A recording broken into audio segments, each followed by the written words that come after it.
We struggle with drawing not because we lack talent, not necessarily. It's really because our hands and brains aren't communicating perfectly when putting our pen on paper, communicating artistically at that. So today we're using mushrooms as our gym. We're going to be practicing creating our lines and seeing complex nature as geometric shapes. Honestly, to draw a mushroom, you just need to draw a wobbly cylinder and a wobbly oval. If you can draw those, you can draw any mushroom in the world. Instead of thinking I'm drawing a mushroom stem, think I'm drawing a wobbly cylinder. This is going to take pressure off of us trying to make it look perfect, which is something that we really struggle with as beginners. Our art doesn't turn out how we want it to, and so we get discouraged and we quit, we give up. As I said before in my other art study videos, we are not quitting this time around. We're not quitting, we're not giving up, we're gonna keep going. Another thing I'm learning is every drawing has an ugly stage. I mean, look at these mushrooms right now. Look at these mushrooms right now. I know if you're also drawing them and you're at this stage, you're like, oh my gosh, I don't know if these are going to turn out perfectly. But yeah, every drawing has an ugly stage where it just looks like a bunch of blobs. So let's develop the courage to not stop whenever we get to that point. If we quit at the ugly stage, a beauty that we have yet to even see ceases to exist, and that beauty is in our art. The ugly stage is a sign that we are building the right foundation with our shapes. So let's trust our wobbly mushroom cylinders and ovals by practicing these shapes today, by creating these mushrooms. Let's develop the courage to not stop whenever we get to that point. We'll only get better from here.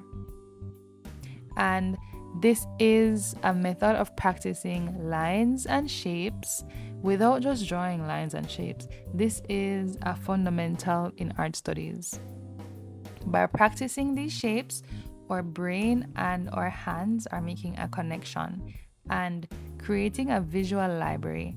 So the next time we want to draw a mushroom from our imagination, maybe if we're bored in class and we want to doodle, our brains will remember how a stem curves and how a mushroom cap sits.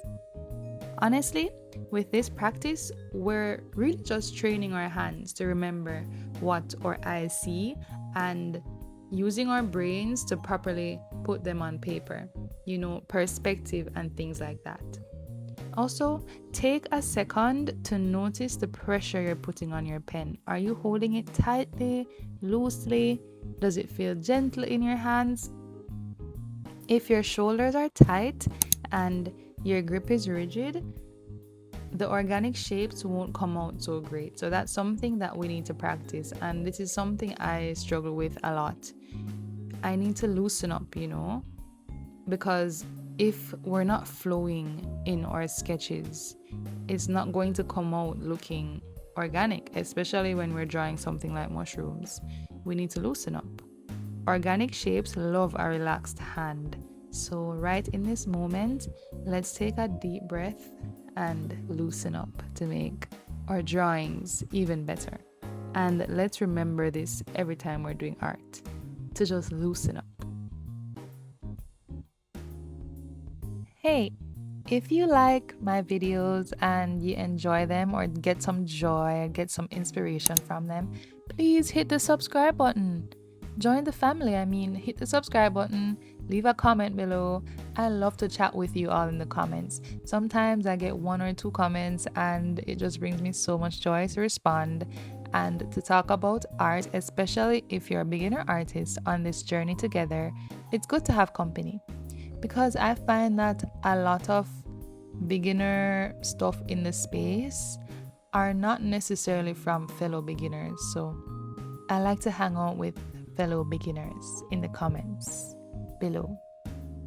So I will see you in the comment section.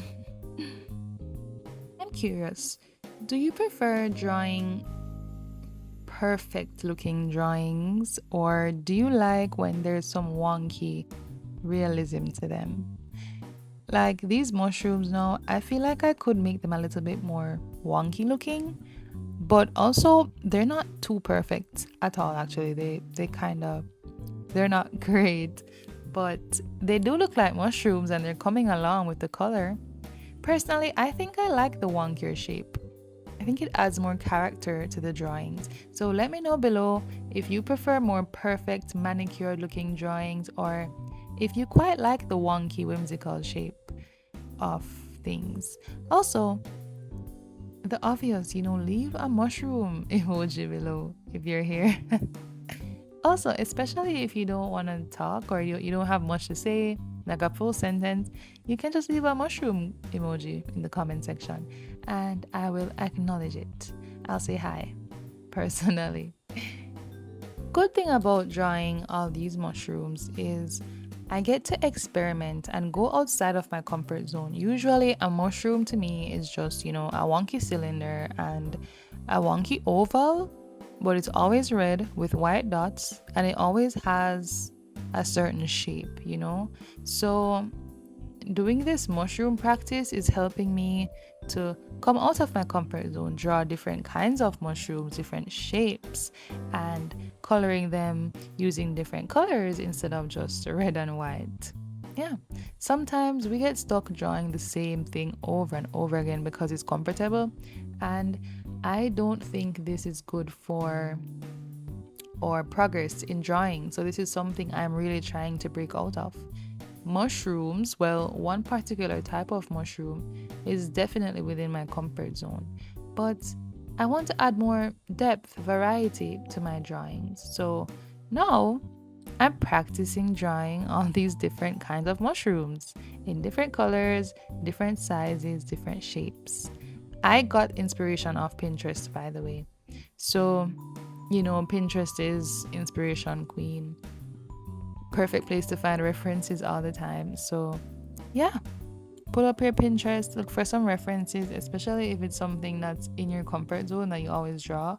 Look at how people draw different versions of that thing, look at how you can do something different with it. With the mushrooms, I'm making some of the stems extra long and some of the caps extra flat. It's a small way to stretch our creative muscles, to do something different.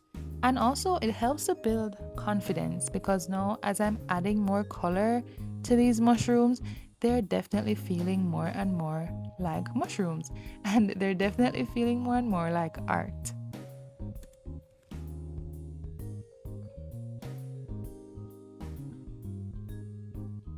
I think it's missing a little something though, so I'm going to add some extra accents to just fill out the page a little bit more. I'm adding some white dots to these two mushrooms over here, just so that something extra is going on this side of the page. And I'm also going to add some grass. I'm going to use my graphic, my liner to just, fine liner, to just add some little shards of grass all around the mushroom bases. And I think it's already coming together and adding a lot of depth to this page. It looks so much better now with the grass. Maybe I should have done them in green. But do you think that would have been too much? I don't know. I can use a green marker to add some extra green dots all around the page just to further go in and show that this is nature, because it's so strange that we have a nature page here with no green. Nature is like synonymous with green, so I definitely need to add some green dots to the page. What do you think? And were you following along and also drawing your mushrooms? Thanks so much for watching this video. Thanks for sticking around for all these art study videos, studying art with me. Thank you so much for watching. I will see you next time. I hope you have a great day today. Take care.